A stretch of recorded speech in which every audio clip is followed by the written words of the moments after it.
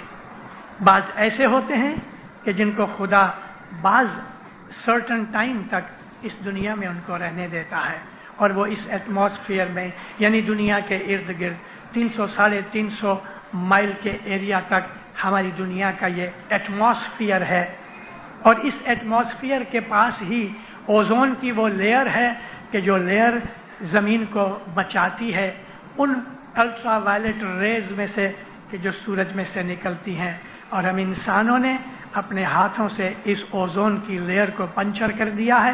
اس لیے ساری دنیا کا جو ویدر بیلنس ہے نا، کلائمیٹک بیلنس چینج ہو گیا ہے. یہ جو روحانیاں ہوتی ہیں جن کو ابھی تک یہاں ڈیٹین کیا گیا ہے وہ عبادت کرتی ہیں اور عبادت گاہوں میں آتی جاتی ہیں. میں نے آپ کو عرض کی شروعات میں ہی کہ وہ روحانیاں کہ جو اس وقت جماعت خانے کے اندر ہیں میں ان کو سلام کرتا ہوں. یہ روحانیاں اپنے اپنے عقیدے اور اعتقاد ایمان کے حساب سے، اگر ہندو ہیں تو مندر میں، اور مسلمان اپنی مسجد میں، کرسچن اپنے چرچ میں یہ روحانیاں وزٹ کرتی ہیں. ہماری اسماعیلی روحانیاں جماعت خانوں میں آتی جاتی ہیں. یہ روحانیاں ہیں اور ہیں. یہاں بریبورن اسٹیڈیم کے اندر جب یہ ڈائمنڈ جوبلی تھی، اس ڈائمنڈ جوبلی سے 1.5 مہینہ پہلے ڈیکوریشن کمیٹی نے ڈیکوریٹ کرنا شروع کیا. یہ سی سی کلب ہے، سی سی آئی کلب، اس کے اندر وہ جو جہاں کرکٹ کھیلتے ہیں، یہاں ان لوگوں نے ہمارے سے یہ ایگریمنٹ کیا تھا کہ ہم زمین کے اندر گڑھے نہیں کھودیں گے. اب یہ نہ کھودنے کی وجہ سے ہم نے ایک بھول کی کہ 44 گیلن کے جو ڈرمز ہوتے ہیں آئل کے، اس کے اندر ریتی ڈال کے ان کے اندر ہم نے لکڑیاں رکھی اور اوپر ہم نے منڈپ بنایا. 1.5 لاکھ روپے کا خرچ ہو گیا، 1.5 مہینے سے لگے ہوئے تھے. اتنا بڑا منڈپ تھا. 10 مارچ کو مولانا حضرت امام کی طلع ودی تھی یہاں بمبئی میں 1946. 8 مارچ کو یعنی 2 دن پہلے رات کو اتنے زور کی ہوا نکلی کہ ہمارا یہ سارا منڈپ اوپر اڑ گیا اور پھر گر پڑا. چیزیں وغیرہ ٹوٹ گئیں، ہانڈیاں کانچ ٹوٹ گئے. اوہو، اس وقت لڑکے بھاگے، اور اس تمام ڈیکوریشن کمیٹی کا جو چیف انچارج تھا وہ ہمارے رحمت اللہ ویر جی تھے، اعتمادی رحمت اللہ ویر جی. وہ اپنے ریکریشن کلب کے اندر اسماعیلی ایسوسی ایشن کے سیکرٹری بھی تھے. ان کو پہلے سے ہارٹ کی ٹربل تھی. 2 بجے جا کے رات کو لڑکوں نے جا کے اس کو اٹھایا اور کہا اعتمادی صاحب غضب ہو گیا، ہوا آئی سارا منڈپ اڑ گیا. وہ تو ہارٹ کو ہاتھ رکھ کے بیٹھ گئے. 1 آدھ گولی کھائی، آدھا گھنٹہ آرام کیا، پسینہ نکل آیا، اور اٹھ کے گاڑی لی اور گئے ادھر والکیشور کے بنگلے پہ. دروازے کے اوپر گاڑی کھڑی کی. جو والنٹیئر کھڑا تھا، والنٹیئر نے کہا حضرت امام سو گئے ہیں لیکن ماتا سلامت ابھی تک آئے نہیں. رات کے 3 بجے تھے. اس دن رات کو گورنر کی پارٹی تھی. کھڑے رہے. ماتا سلامت جب ہی آئے تقریباً 3:30 بجے تو اعتمادی رحمت اللہ ویر جی نے کہا ماتا سلامت بہت غضب ہو گیا، بہت بڑی دکھ کی بات آ گئی. پوچھا کیا ہے؟ کہتے کہ آپ حضرت امام کو اٹھاؤ تو ہم بات کریں. ماتا بہت غصے ہوئی. میں اس کو اٹھاؤں؟ بالکل نہیں، وہ آرام کرے. بھائی ماتا سلامت یہ ہو گیا، بھلے ہو گیا، میں اس کو اٹھانے والی نہیں. اچھا، کھڑے رہے. صبح 6:30 بجے کے قریب امام سلطان محمد شاہ گاؤن پہنا ہوا باہر نکلے کہ تو ان کو دیکھ کے ماں باپ پوچھا رحمت اللہ کیا بات ہے؟ تو اس کی آنکھوں میں پانی آیا. کہتا خداوند آج 9 تاریخ کی صبح ہوئی، کل ہماری جبلی ہے، وہ جو ہم نے ڈیکوریشن کیا تھا منڈپ سارا اڑ گیا.